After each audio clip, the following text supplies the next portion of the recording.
Assalamualaikum. Jadi di sini saya akan menjelaskan pengertian dari sistem informasi manajemen.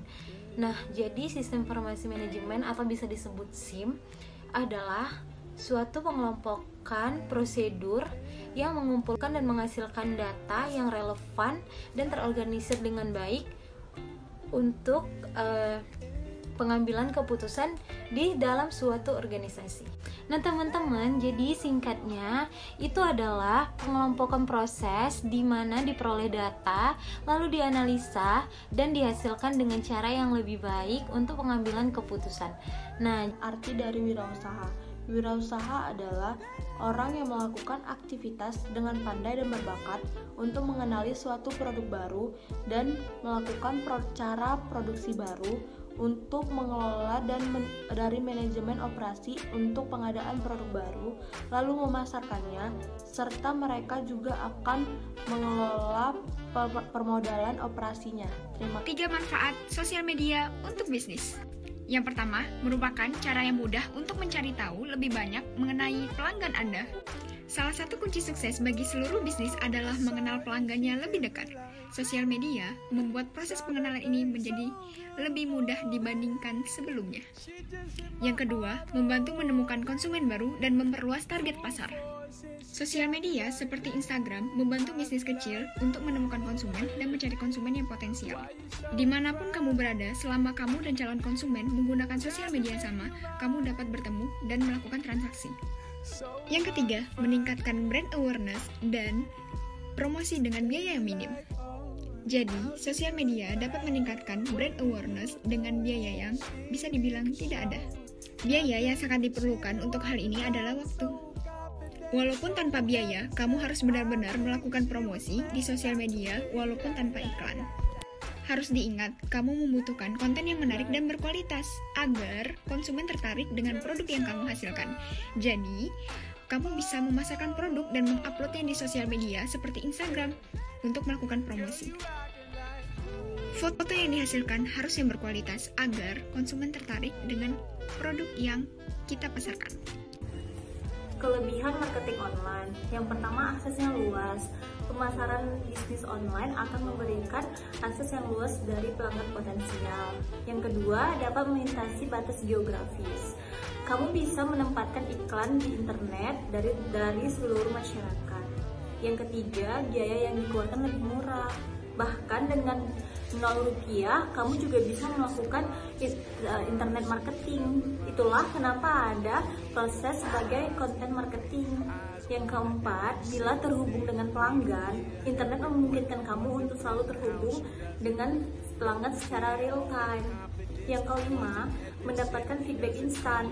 Kalau kamu banyak dapat review positif, otomatis akan banyak ya orang yang suka dengan bisnis kamu. Dan orang akan percaya bisnis kamu bukan abal-abal. Yang keenam, marketing online bisa menghemat waktu. Pembeli bisa akses informasi dari mana saja dan kapan saja. Sama halnya dengan penjual, bisa bekerja dimanapun dan kapanpun. Kekurangan marketing online. 1. Biaya awal marketing online cukup tinggi. Meskipun jangkauan marketing online sangat luas, namun biaya awal yang dibutuhkan untuk sebuah situs bisa saja tinggi. 2. Masih ada pelanggan yang lebih suka offline store. Banyak pelanggan yang menggunakan media untuk mencari informasi lebih lanjut mengenai produk, dan mereka lebih memilih untuk membelinya secara offline. 3. Terdapat pelanggan yang tidak mahir memakai internet. 4. Perubahan perdagangan online. 5. Rentan kegiatan penipuan. 6. Tidak bersentuhan langsung dengan klien.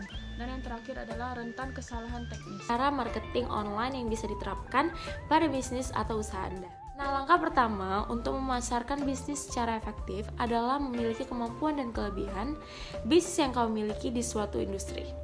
Maka luangkan waktu kamu untuk menguraikan apa yang membedakan kamu dan pesaing kamu. Nah, hal ini juga bisa membantu kamu untuk mengidentifikasi pesaing. Perhatikan baik-baik apa yang mereka lakukan dan bagaimana mereka menampilkan diri kepada calon pelanggan. Lalu coba menentukan siapa target pelanggan kamu dan apa yang mereka inginkan. Pastikan kamu melakukan penelitian ini dengan baik dan bukan hanya sekedar menebak-nebak. Ingat, kamu tidak boleh mencoba menjual kepada semua orang. Tujuan kamu adalah menentukan dengan jelas siapa yang kamu targetkan, mengapa mereka menginginkan produk kamu, dan bagaimana cara terbaik untuk mencapainya. Nah, setelah kamu mengetahuinya dengan jelas, tugas kamu adalah tinggal menjalankan rencana pemasaran kamu secara konsisten. Strategi pemasaran yang ampuh di zaman era digital ini yaitu strategi pemasaran online. Karena strategi pemasaran online merupakan strategi atau promosi yang sangat ampuh di zaman era digital ini karena dapat membuat perkembangan suatu perusahaan itu cukup baik. Karena zaman semakin canggih, teknologi yang ada pun semakin canggih, hal ini dapat menunjang kemudahan pada teknologi informasi dan komunikasi agar semakin mudah dalam menarik perhatian pelanggan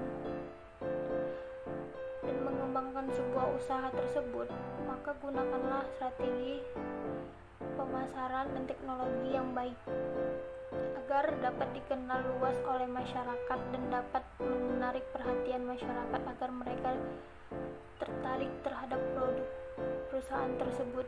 Maka manfaatkanlah teknologi sebaik-baiknya, gunakanlah strategi yang bagus dan baik. Apa saja manfaat dari marketing online yang kita gunakan dalam bidang bisnis? Yang pertama, melakukan kegiatan pemasaran melalui internet jauh lebih mudah dibandingkan melakukan kegiatan pemasaran dalam media cetak ataupun elektronik. Yang kedua, dengan hanya bermodalkan alamat email, jaringan internet, komputer, dan juga HP, kamu bisa mulai melakukan pemasaran untuk menyebarkan informasi tentang bisnis kamu. Yang ketiga, kamu bisa menggunakan audio, gambar, video, ataupun tulisan, sehingga pemasaran yang kamu lakukan lebih kreatif dan juga dapat menarik minat konsumen.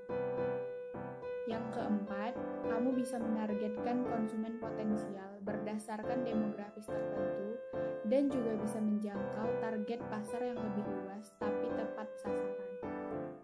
Yang kelima, kamu dapat melihat hasilnya secara real time dengan menggunakan analisis online untuk mengetahui apakah pemasaran yang kamu lakukan berhasil ataupun tidak.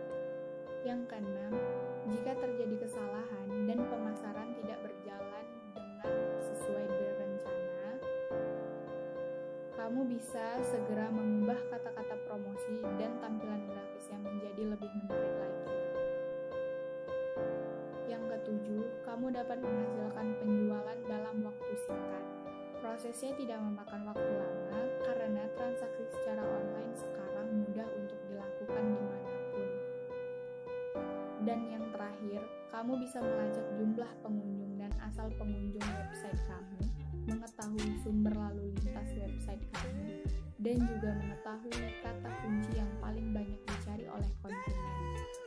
Adapun berikut adalah contoh penerapan sistem informasi dalam berbisnis, yaitu 1. Enterprise Resource Planning atau ERP. ERP biasanya digunakan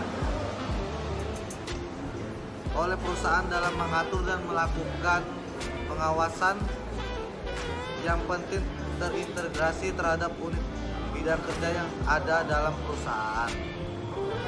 Yang kedua, Decision Support System atau DSS. DSS merupakan sistem informasi yang menggunakan model keputusan dan database khusus dalam membantu pengambilan keputusan bagi managerial end user. Yang ketiga, Informatic Management System atau IMS. IMS merupakan sistem yang dimanfaatkan dalam menganalisa pembuatan keputusan. 4. Executive Information System.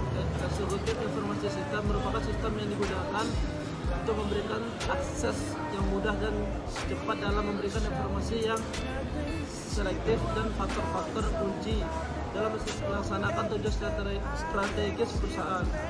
5. Transaction Processing System atau TPS. TPS merupakan sistem yang dimanfaatkan dalam mengelola transaksi yang terjadi selama berbisnis.